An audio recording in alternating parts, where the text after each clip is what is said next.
All right, you ready? Tell me when. We're in there. So we're back here with G&T. We got week 16. I'm Julian Gallardi. I'm Bobby Thompson. I'm Scott Novato. And today I will be your host for the day. We have week 16. Obviously, one of the first things going on is fantasy football. We've got championships Absolutely. going up. Julian, I know you're in one of those leagues in a championship big matchup. So, I mean, for you guys, we'll definitely give you the updates on the injury report as there's going to be a lot of changes to your lineup.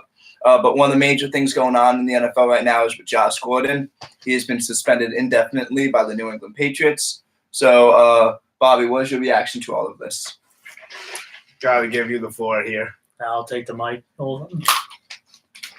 little bit of moving around here, but all right. So we're just getting started. As we know, the unfortunate events of Josh Gordon getting suspended. As you know, Thursday he made a statement on his Instagram saying that he's going to step away to focus on his mental health. And as Patriot fans will tell you, we love Josh Gordon. We know we know his history. We know what he's been through when he was in Cleveland. You know, he can't stay away from the weed. As Stephen A. Smith would say. So with that being said, we are, as Patriot fans, we're very upset about it. But then a report came out that he failed a drug test again. But mental illness is nothing to fool around about. It's really upsetting, you know, what he's going through. But with that being said, this guy just really, in my opinion, I love Josh Gordon. Julian, you know how much I love Josh Gordon when we got him. Yeah. I feel very bad for him, but if a report comes out that he failed a drug test, there's nothing. The sympathy for me, honestly, is going to go out the door, in my opinion. Well, yeah. So, listen, I want to explain this. So, Josh Gordon, since he got into the league in 2012, you guys ready for this? Give us the rundown of suspensions, Josh Gordon has been suspended 9 different times, including suspensions not only from the NFL but from the Browns. Okay. And so I'm gonna read that down for you, and I'm gonna give. This is gonna go back to his college days too. Wow, we're really digging in this guy's closet right now. So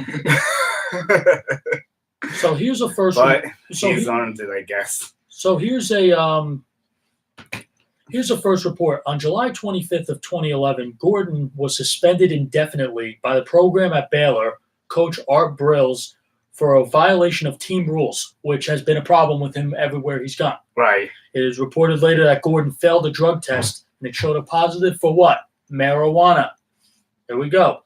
August 25th, 2011, he decided to transfer from Baylor to Utah. A lot of people don't know this. He transferred from Baylor to Utah. I didn't even know that. That's a good fact. So basically with that, but here's the thing.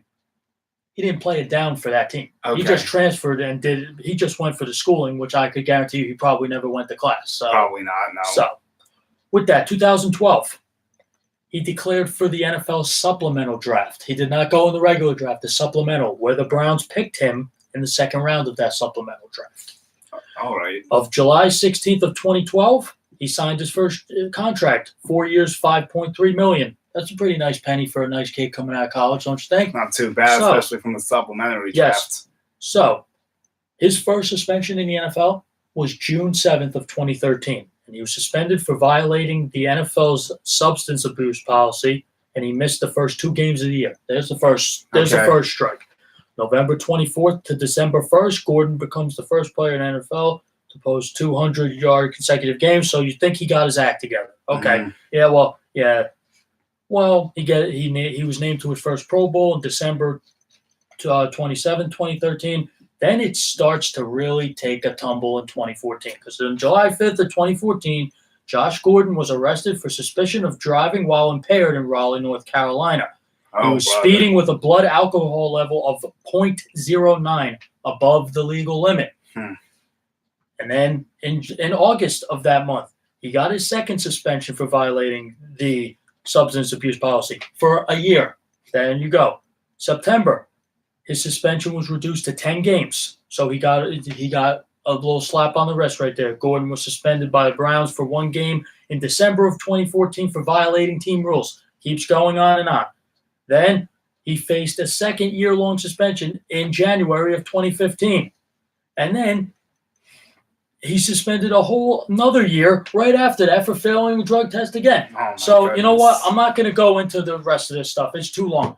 But listen. His suspension list is more like a shopping list to me, or like a laundry list. It just keeps going. It doesn't end. It's like you can really sit here all day talking about this. But he's been suspended a million times. Almost every year he's been in the league, basically. That's all you need to know. And I can tell you, and I'm going to tell you this right now, is that my personal opinion, his NFL career is over. He's done. I would probably agree with you on that. Listen, when everyone thought he got his act together, he got traded to the one team that, the one guy who could clean up a player with some issues, and that's Bill Belichick. I mean, and look at what he did. Look at what he did. He had 47 numbers, receptions. He had 737 receiving yards, and he scored 3 or 4 touchdowns. Yeah. He was great. And listen, this is a huge blow for the Patriots. Obviously, I'm very upset with this, and I'm upset with Josh. But listen, mental health is much more than football.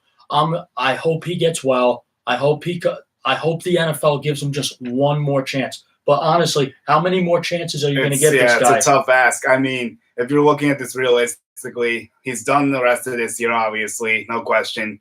Next year, he probably won't play at all either.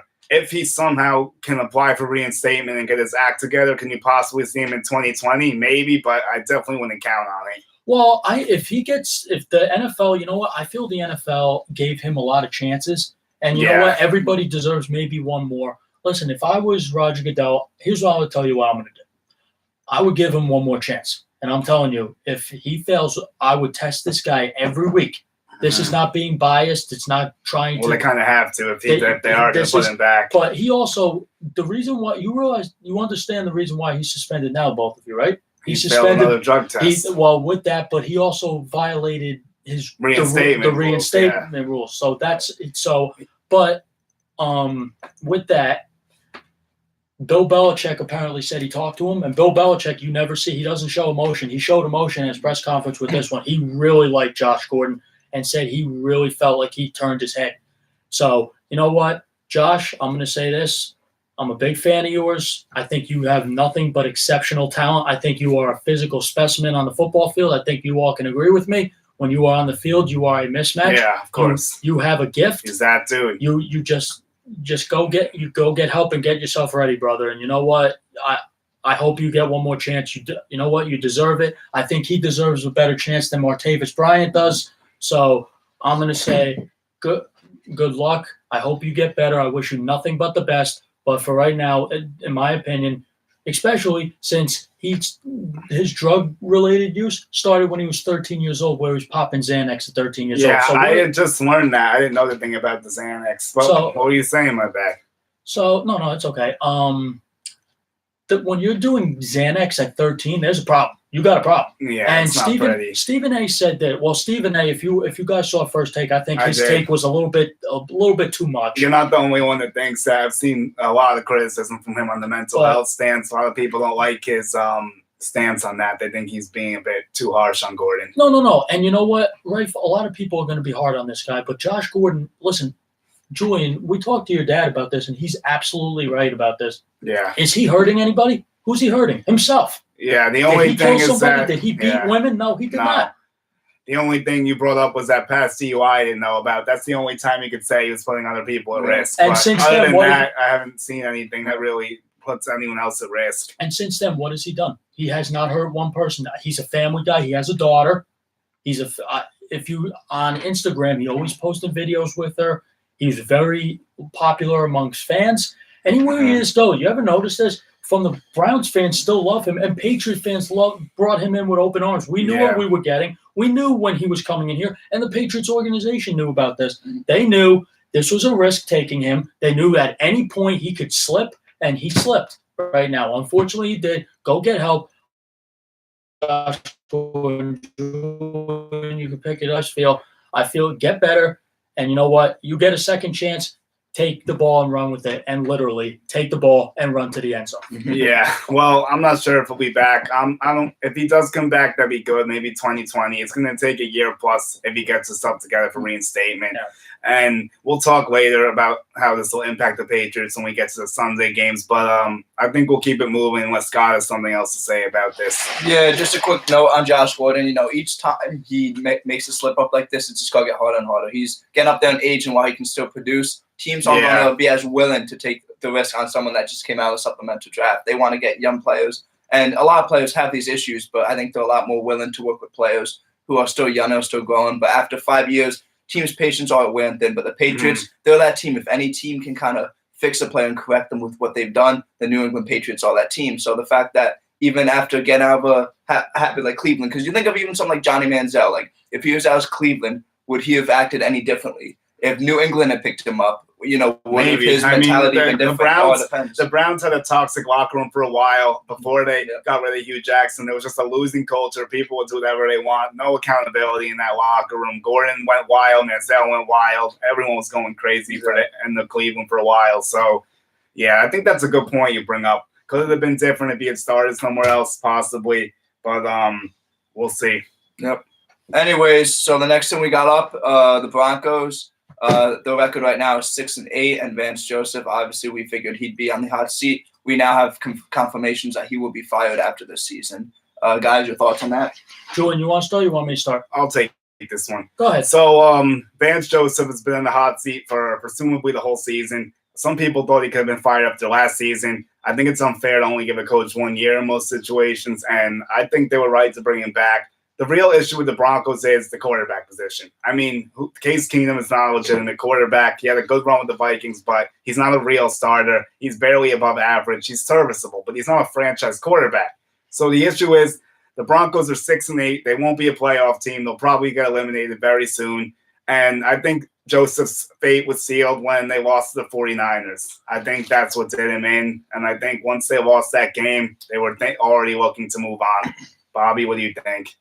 Well, I'm going to tell you this. First of all, when he was hired by the Broncos, I was thinking, who the hell is this guy? Because I'm going to tell you what has he brought to the Denver Broncos? Not much, really. Absolutely nothing. I think this guy, listen, I don't know where he came from. I don't know where John Elway found him. John Elway, as the GM of the Denver Broncos, I think failed with this picking him as the head coach, but obviously, you know, he stuck with his guy. You give him credit for that, giving him another year after last year's catastrophe. But I'm going to tell you this right now. You know, that team just fell apart. What did they have? They hired him. Am I not mistaken? Did they hire him right after they won the Super Bowl?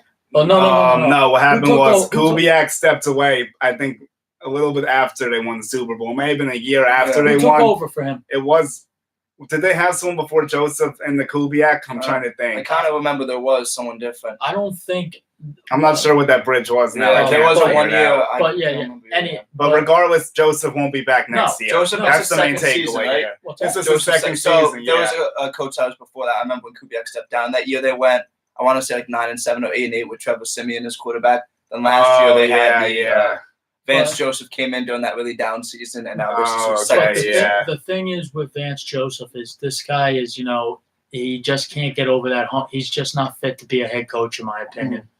And it's not knocking his coaching ability. I think he has some potential, but it's not with the Denver Broncos. I think the Denver Broncos, you win the Super Bowl 2015, and since then, what do? You do absolutely nothing. And John, I think that's kind of unacceptable. And I think in a way, the one thing with John Elway is the Denver Broncos. So, and what position was he? The quarterback. And they can't find a quarterback, which is really ironic. It's very sad. It's very sad that they can't find a quarterback coming from a guy who was one of the best quarterbacks. Well, in the they NFL. invested big money in Case Keenum. You'd think that that would have been a little bit better of a choice, but right now it's just not working, especially with that defense. You got to do a little better. They still have a good defense. It's not that Super Bowl defense, but you got Bradley Chubb now. He's been playing well with Von Miller. No, that pass rush is dead. The defense is still there for them, but they have been susceptible against the run, but overall it's still a good defense. The offense just lets them down time and time again. Oh, the offense is horrendous, especially since you lost Emmanuel Sanders. Oh, and by the way, Emmanuel Sanders is a free agent this year. So and Thomas. and they traded him away. Thomas. Yeah, they traded Thomas. They traded away Akeem. I think trading away Akeem Talib was really stupid. Yep. I really do. He's a good player. That was so dumb. I don't understand why they did it. And they gave him to the Rams, which made the Rams defense so much better. Yeah. But the thing is with the with Vance Joseph, well, he's going to be fired. He knows that. Will he get a job? I have no idea. I don't think so, man. You never know. Not as a head coach. No. He might be on as a coordinator, but not a head coach. No. I'm not saying he's not going to be a head coach. And if anyone gives him the head coaching job, they must be on some Lamar Odom crack. So, oh, wow. That's some reference. But I understand it, though, because same thing with Todd Bowles, by the way. I can't wait to get to that later, but that's a whole nother story. There's 2 more games, Jules, and then then you never have to worry about them again. I'm hoping, man. I just can't wait. But let's get this going. Yeah. Scott, what else do we have? Interesting note, and I will just cross pass a little bit.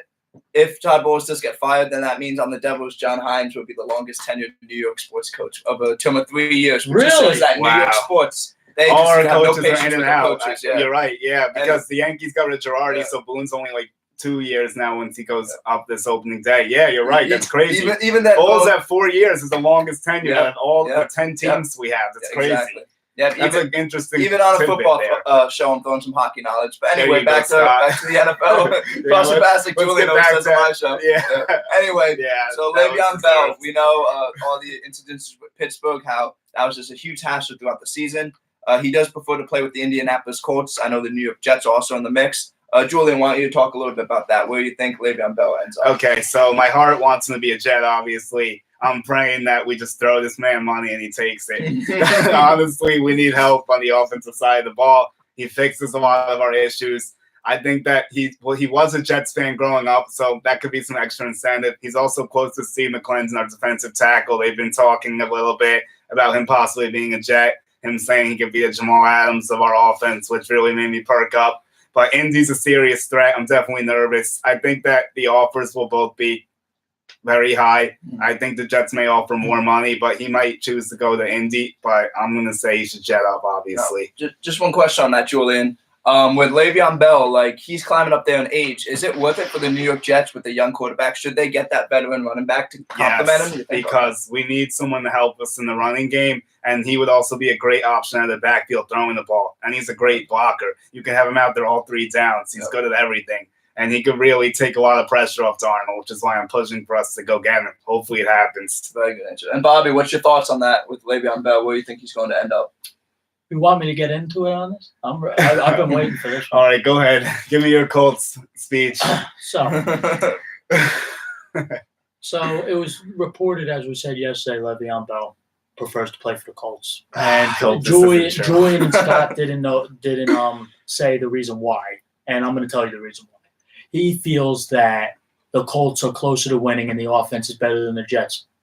Obviously, we all know that. I can't disagree. I can't disagree with that, sadly. As much as I'd like to, I have nothing to say. Listen, with that being said, the Colts this year, they have $124 million in cap space. The Jets have 99. They have more than us? Yes. Who are they getting rid of? How's all that money coming? They're letting go of a lot. Wow. We're going to have to get into that another time. We'll get into that. That's crazy. But I will tell you this.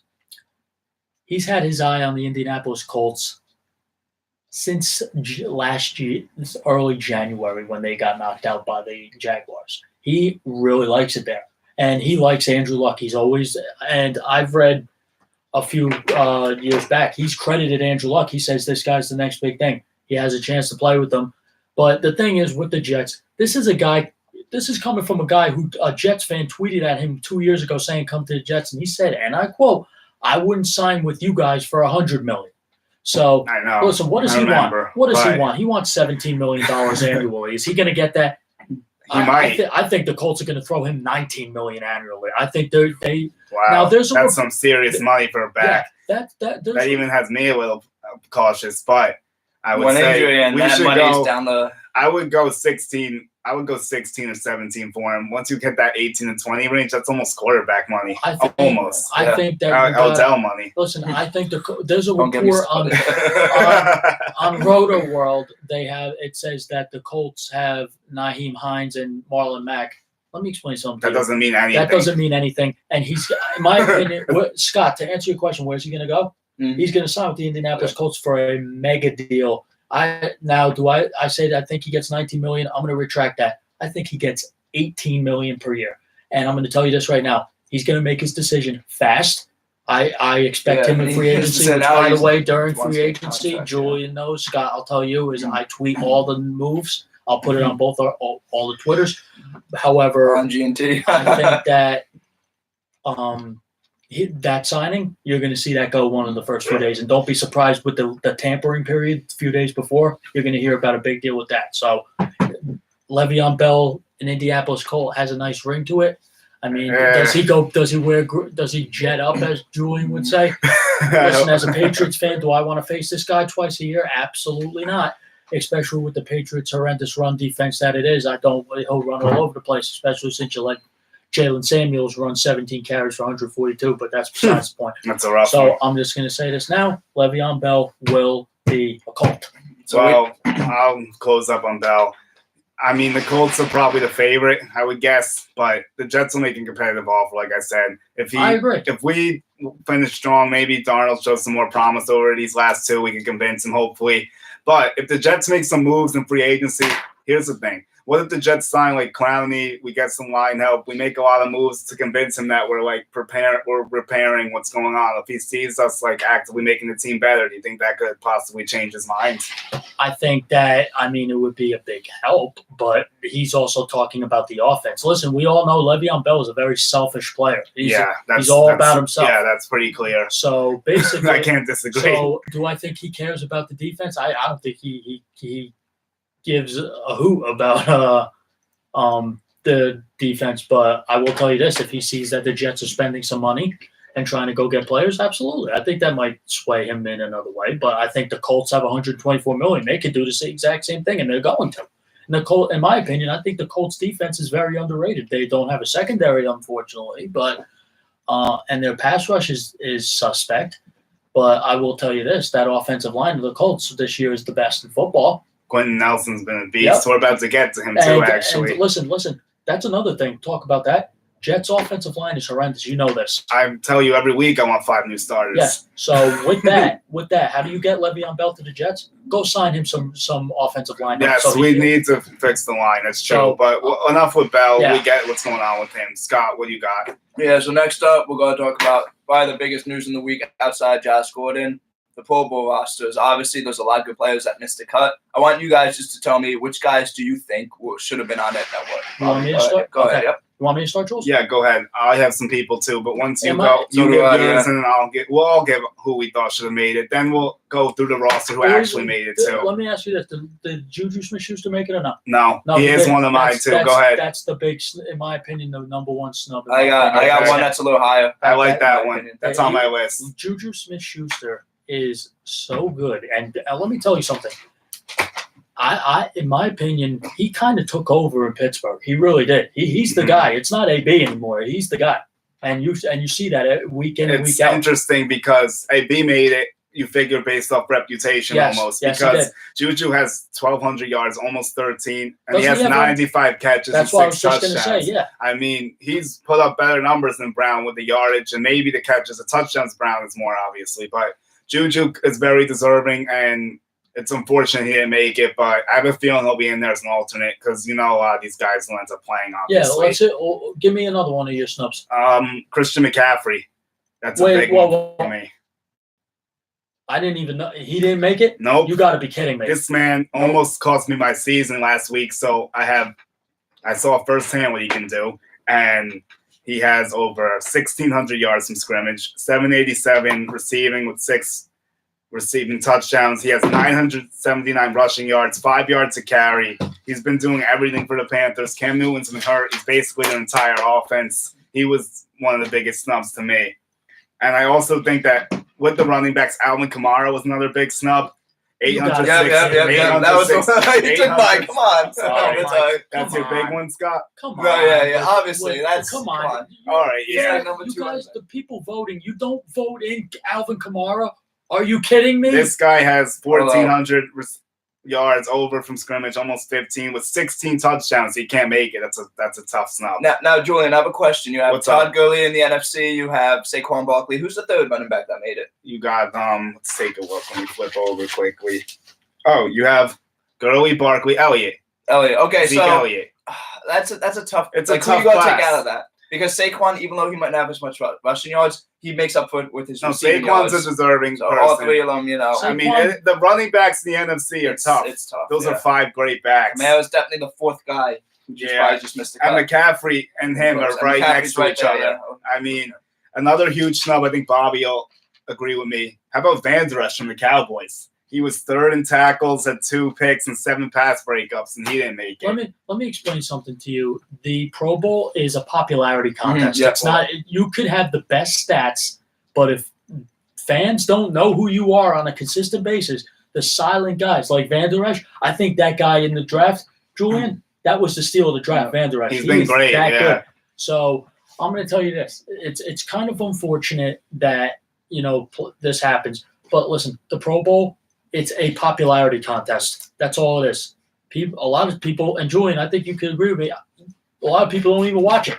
Yeah, I haven't watched it recently. So, a lot of the guys maybe ends up playing in it. So some of these snubs probably ends up making all it. you, buddy. Oh, yeah. Do you have any other ones? I do, yeah. Talking about snub, the guy that actually leads the tackles right now for linebackers, Darius Leonard on the Indianapolis Yes, Colts. that's a big one, He's too. a rookie, I have him and, down. Good one, he had Scott. 19 tackles in week 2. What a beast. And, he even said, his tweet was wow. He couldn't believe that he was snubbed. And, I mean, you had Eric Ebron on the Colts make it. And who was the other guy that made it? Was it Andrew Luck? We'll I can't recall. You had Ebron make it on the Colts. Who was the other guy? Those 2 Indianapolis guys that made it. Yes. Luck is also a snub. You can make the case for him, too. The Colts have Quentin Nelson. There you go. Oh, yeah, Quentin Nelson. So those are the 2 guys that made it. But, for basically Leonard, that was the guy that you'd expect to make it, especially if you look at his stats, even compared to someone like Luke Kuechly. But you know what? Yeah. Again, he has the respect, the popularity. Kuechly's been exactly. there. He's a veteran. Everyone always votes him. Exactly. Bobby talked about, too, in a Pro Bowl, it's all about the popularity. So if you're not recognized as a name, he's only a rookie, so he doesn't have it. By year 2, you're going to see a lot more recognizability. That's a very good one, Scott. I also had that one down. And Bobby, I think this one will hit home for you. How about Chandler Jones, your former DN? 12 sacks on the season. He didn't get the nod either. And another good pass rusher that didn't get it was Chris Jones from the Chiefs. Had 14 sacks. He did not get the nod either. So those are 2 big DNs that's going to make it. I think that the fact Chandler Jones, I'll start with Chandler Jones. Chandler Jones consistently every year has 12 to 14 sacks. He always has year. double digits. His worst is 8 or 9, isn't it? He's that I know good. you miss him. Of course I do. I love Chandler Jones. I love Chandler Jones. He's the man. I mean, he's such a – you want to know something? When he got out of college, not a lot of people knew who he was. He was a first-round pick, but not a lot of people knew who he was, where he came from. He had 2 brothers. For those of you who don't know, Chandler Jones' older brother is John Jones of the UFC, right? Who we all know. Talking about another person who can't stay off the Substance weed. abuse issues again. That seems to be a common theme today. but yeah, but he got snubbed, and Chris Jones from the Chiefs, people don't know who he is. But I didn't even know him that well either, to be honest. But the numbers are there. No, I know who. A lot of people, if you don't watch the Chiefs consistently and you're not a Chiefs fan, you're not going to know who he is. Because listen, a lot of times with football, you're only going to get on TV if you're scoring. But the marquee guys on offense in most situations. And on defense, or that create turnovers and sacks, basically. Unless you're Von Miller, Aaron Donald, J.J. Watt. and J.J. Watt, you're not getting noticed unless you're on primetime. Khalil Mack. Those are the big 4. Those are the 4. Other than that, nobody tough, gets noticed on defense. And it's sad, too, because I love defensive players. So, all right. I actually have some interesting snubs from the quarterback position. I know Scott's going to be very keen with this one, and I say he'll definitely agree with this one. How about Matty Ice? Yeah. 30 touchdowns and 6 picks. I know the Falcons been a down year, but it's not his fault, really. Matty Ice has been killing it, and they didn't give him the nod. His quarterback rating is 107, too, so. And then Russell Wilson was another one, 31-6, 66%, 111 quarterback rating. He's just off the charts every year. Also over 300 yards rushing. Those 2 could have made it. Jared Goff hasn't been playing as well. I'm picking on Goff. I don't like him as much as other people do. He has regressed the last couple of weeks. if this vote was taken now, I could guarantee you he would not be the quarterback with Rodgers and Brees. You know, a team like the Rams, they make it all the time because they have all those superstars. So again, it's a popularity contest. These are the teams that are going to be on prime time. So you see Todd Gurley, you see Jared Goff. You know, those guys get like a lot more. You know, they're just more well known just because of the season they're having. I actually just want to get in a little bit. If you guys have nothing else to say, I want to get a little bit into our games, just on the injury reports and just who we think. Yeah, so, I just have one thing. Go ahead. Yeah, I just want to say, we'll do the local guys for the Pro Bowl, like who our teams had. And, and I also think Mike Evans was a tough snub. Yeah. Over 1,300 yards receiving, he didn't get the nod. Yeah. I know the receivers are stacked in the NFC. Thielen, Adams, and there's 2 more. He got snubbed because the Tampa Bay Buccaneers are garbage. That's why he got snubbed. Yes, Julio and Thomas. So it is tough to take one of those guys down. I get it. But Evans played great this year. Second in yards to Julio, so it's a tough one for him. But, okay, so Jets, we have Jamal Adams, deservedly starting safety for the Pro Bowl in the AFC, which I'm hyped about. Great job, Adams. Then we had our kicker, Jason Myers, and our return guy, Andre Roberts. So 3 Pro Bowlers for us. How are you guys looking? Scott, you go first. Yeah. For the Giants, we got Saquon Barkley, which is obviously someone you'd expect to make it. It's well-deserved. He's, I think, still in the running for Rookie of the Year. He's just been an offensive dynamite for the New York Giants. The offense runs through him. Like, you know, Eli can dump the ball off to him. He can create space for himself, basically. So, you know, he's very effective in that role. So he looks good in that regard. And with Saquon Barkley, he has his speed. He's able to break tackles. He has a very quick cut and a good step when he has the ball. Very rarely does he get tackled for yardage. Despite having such a weak offensive line, Saquon Barkley almost always gets positive yardage out of his runs. That one was a no-brainer to me, and the most well-deserved of the 3.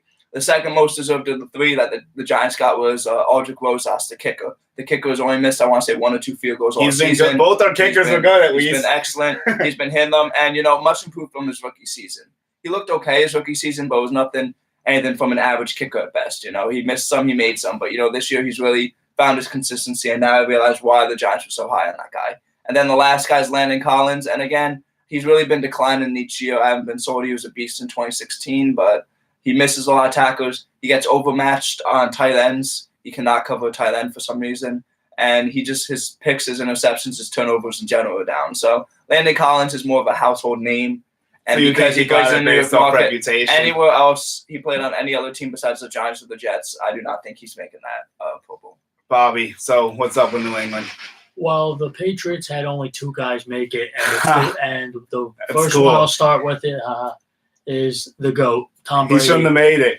Andrew Luck should have made it over him. Listen, Andrew Luck was better this year. All I'm gonna say, don't at me.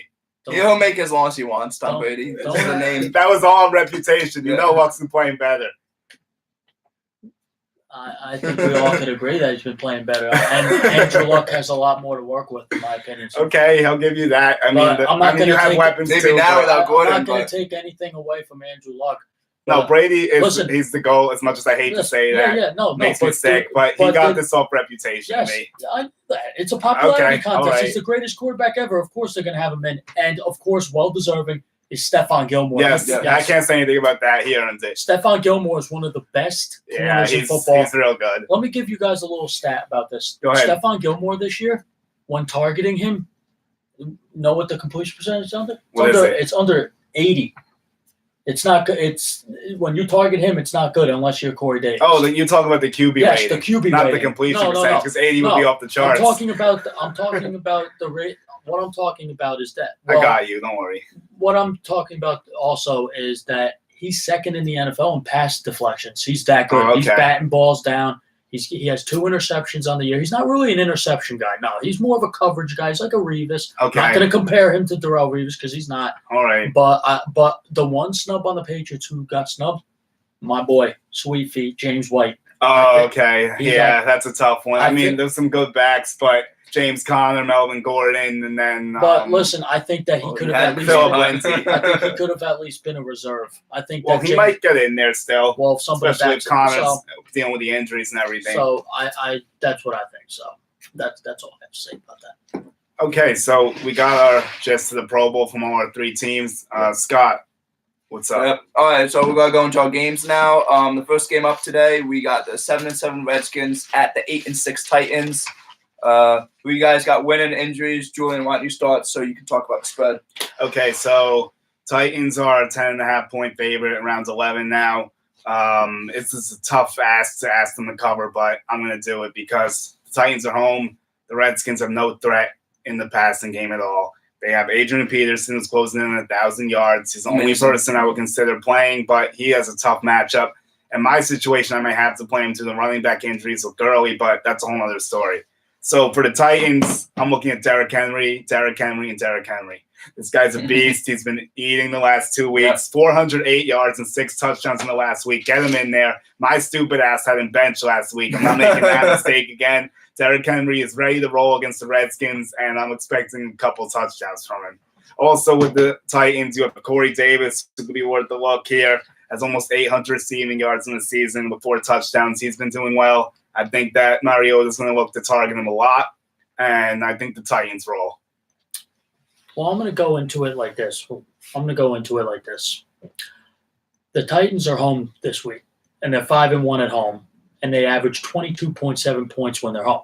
But when they're on the road, different story. They're 3-5 with a 16.5 points per game scored.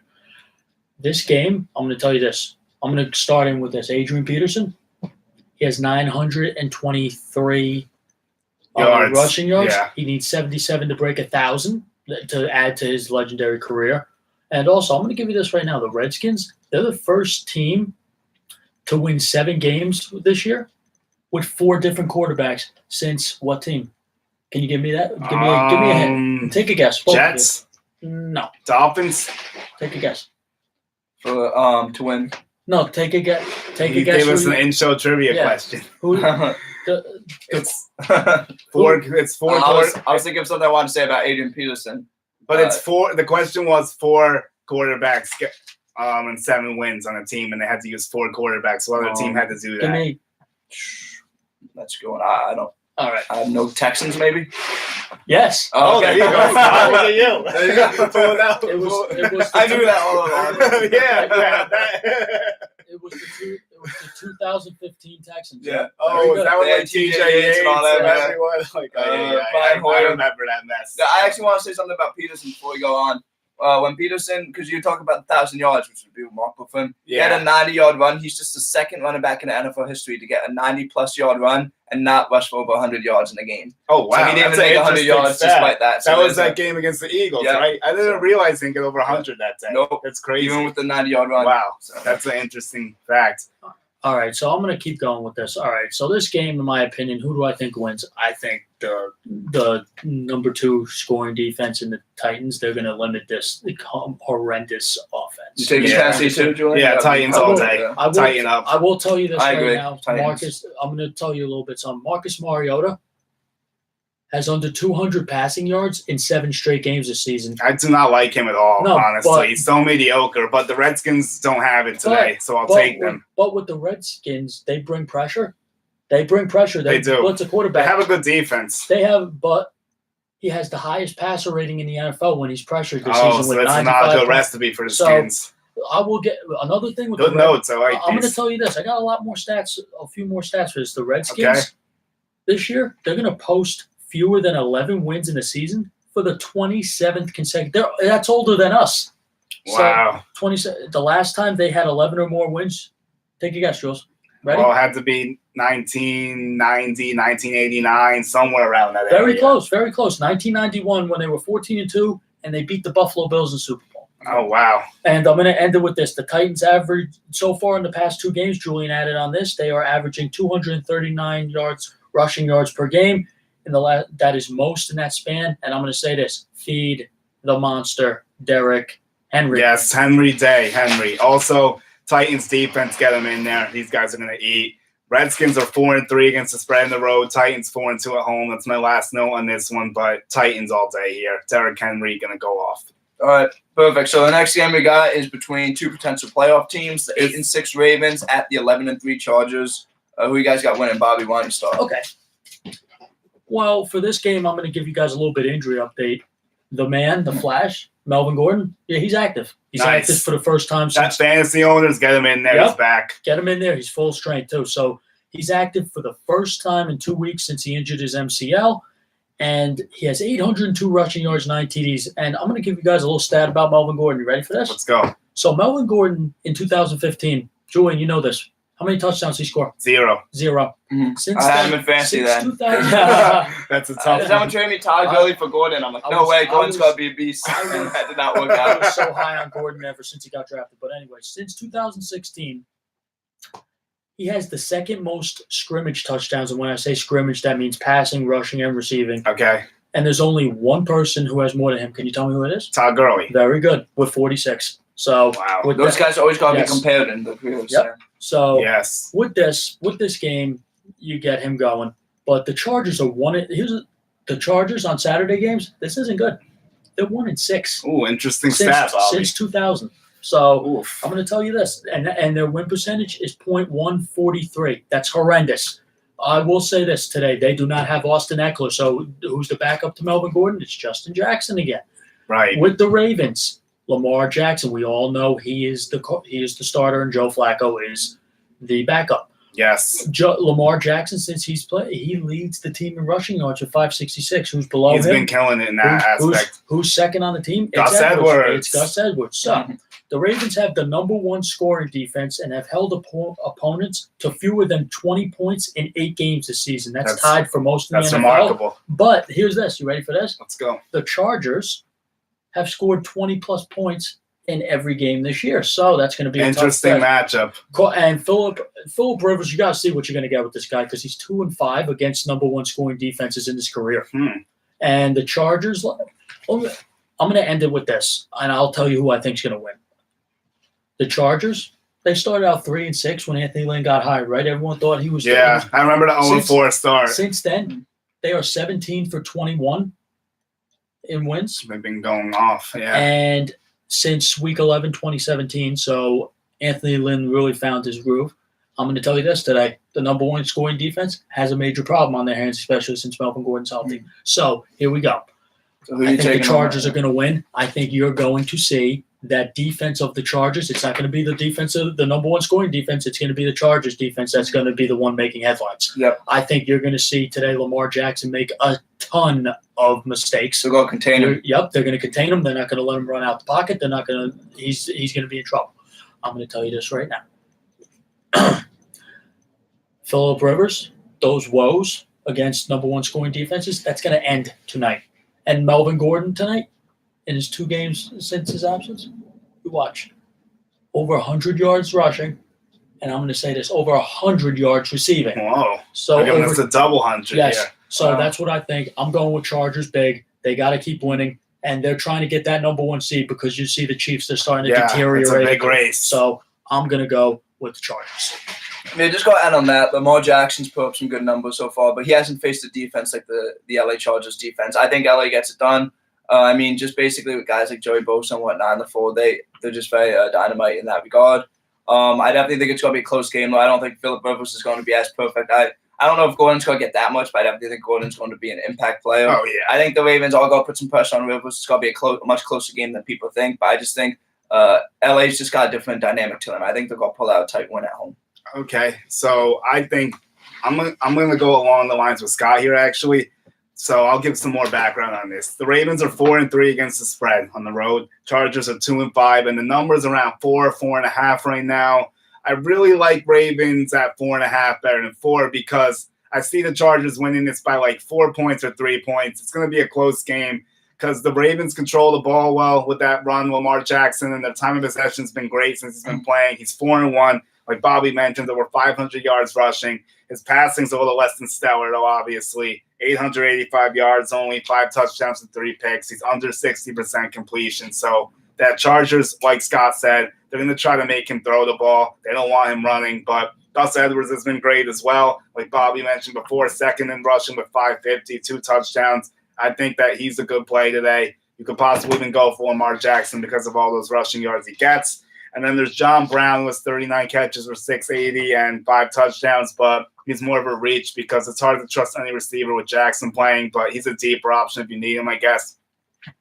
For San Diego, you got Rivers, who's been killing it all year. 31 touchdowns and 8 picks. He's closing in on 4,000 yards. His quarterback rating is 112. His completion's almost 70. Having a great season. Rivers has been dynamic, and I think he'll be the difference today. Melvin Gordon is back, like Bobby mentioned. 800 yards rushing, 400 receiving. He's been killing it. Allen has been a beast all year with 88 catches, over 1,000 yards, and 6 touchdowns. Mike Williams, like Bobby properly called, is a good option today as well. Sleeper. He's a good sleeper. Get him in there as a flex potentially. He had 3 touchdowns last week. Do I expect him to repeat that against the Ravens? No, I don't. But I still think you have a nice day. Maybe get a touchdown or 2. Then you got Tyrell Williams as a deeper option, maybe even Antonio Gates. But I'm going to say Ravens cover, Chargers win. Quick note, you guys have any things to comment? The Ravens are looking to extend John Harbaugh. Any comments on that? Yes. Me and Bobby talked about this on the show because I remember a couple of weeks back, Bobby had said that they were going to part ways, and there were several reports saying that was true. But since they've been playing well with Lamar Jackson and he benched Joe Flacco, I think the team's buying into his future plans with Lamar, and they're right in the cusp of a playoff berth. They may or may not make it, but even if they don't make it, I think this is Harbaugh's best coaching job, honestly. He's been great this year.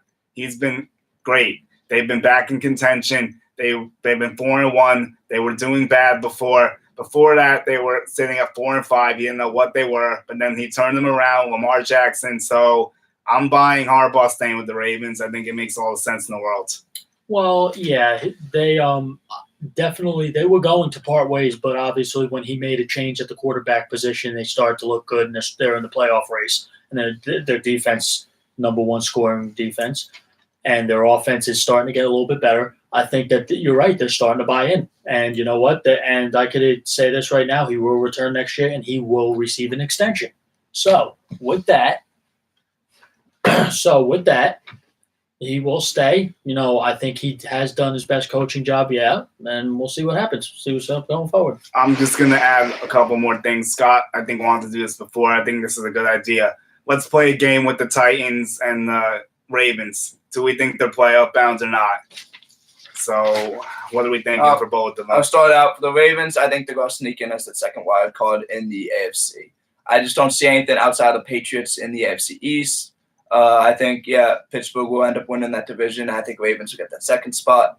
I don't think the Colts are actually going to make it, despite them looking good. I think the Ravens are going to pull it out. They're really fighting for their coach. Wow. Okay. And I think, with the Ravens, I don't know if he's fully safe. They say that now, but until the money's kind of shown. With John Harbaugh, I still kind of think it's the playoffs. They expect the playoffs. They've missed it the past 3 years. Yeah. I think if the Ravens can make the playoffs, I think they will. They seem to play really well in the last few weeks. Outside of last year where they missed on the last play, most times the Ravens can win out, and I think it's going to start. They might lose today, but I definitely think they're going to win in Week 17.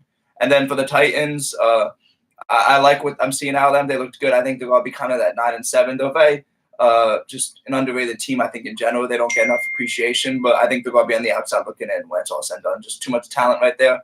Like I said, I think Ravens get that final spot. I think Titans just miss. Brother, what do you think? Well, the 2 wild card teams, I'm going to say I do think that it's Ravens and Titans. But Ravens and Titans, it's between the Ravens. I'm going to tell you this. You know who's going to sneak in? I think the Titans fall. I don't think they make it, in my opinion. Okay. I do think the Ravens make it, but I do believe that the Colts will make it. I think the Colts they're gonna win out. I think they're going to beat the Giants tomorrow. Yeah. But then who's going to say you have the Patriots there? I think I know where he's Chiefs going. and Chargers, that's 3. I know what he's doing. You think Steelers aren't going to make it? That's his call, I think. It has to be. Because you have 7. Yeah. Okay, so Ravens So you think the Ravens are getting the division? I think So that Ravens, the Pats. Ravens are going to get the division, and especially, you know what? They're playing the Saints. The Saints haven't been really looking good, but I think that they're going to get it done today, and especially because, Big Ben hasn't really been playing that well. And that defense of the Saints is really going to take care of him, especially Cam Jordan had some choice words for him this week. Steelers are a mess, definitely. So I think that I'm going to go with Scott here. I have Ravens getting in as a wild card. I think the Colts miss out as well. and Titans will definitely miss. Bobby, you think Colts are going to be I in, think right? it's going to come down to Colts and I think they're Ravens. my 7th seed. I think the Colts and Ravens are going to be bound for that 6. Too. I still Colts think the and Ravens, Steelers will win the division because I think both teams lose this week, so there'll be 1 game left, and the Steelers have a half-game edge, and I think they'll be able to secure it. All right, beautiful. All right, so what we got next? We're going to go into our Sunday games now. Wait, you got one? No, we're going to split it. This is going to be a separate video. Okay. All right. With that being said, guys, we will have a Sunday video coming up. I'm your host, Scott Narado. I'm Bobby Thompson. I'm Julian Gallardi. And we'll see you soon. Yep. Thank you, guys. The second half.